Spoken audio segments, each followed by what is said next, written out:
இன்றைய வேத வார்த்தை, கிருபை பெற்றவளே வாழ்க, கர்த்தர் உன்னுடனே இருக்கிறார். லூக்கா 1:28. இந்த வார்த்தைகள் மரியாளுக்கு சொல்லப்பட்டாலும் தேவனுடைய கிருபையை நம்பி வாழும் ஒவ்வொரு விசுவாசிக்கும் உரிய உற்சாக செய்தியாகும். தேவன் தேர்ந்தெடுக்கிற இடத்தில் அவர் தம்முடைய கிருபையையும் தம்முடைய சந்நிதியையும் சேர்த்தே கொடுக்கிறார். தியான சிந்தனைகள். கிருபை பெற்றவளே, நாம் தகுதியினால் அல்ல, தேவனுடைய அன்பினாலே தேர்ந்தெடுக்கப்பட்டவர்கள். வாழ்க. பயம், குழப்பம், எதிர்பாராத செய்திகளுக்குள் கூட தேவன் சொல்லும் வாழ்த்துச் சொல். கர்த்தர் உன்னுடனே இருக்கிறார். எதிர்காலம் தெரியாத போதும் அவர் சந்நிதி நம்மை தாங்கும் நிச்சயம். இன்றைய பயன்பாடு.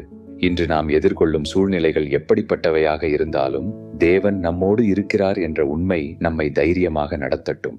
அவரது கிருபை நம்மை சூழ்ந்து அவரது சந்நிதி நம்மை வழி நடத்தட்டும். இன்றைய ஜெபம். கர்த்தாவே, உமது கிருபைக்காக நன்றி. இன்று முழுவதும் உமது கிருபை எங்களோடு இருந்து பயத்திற்கு பதிலாக விசுவாசமும், குழப்பத்திற்கு பதிலாக சமாதானமும் அருளும். ஆமென்.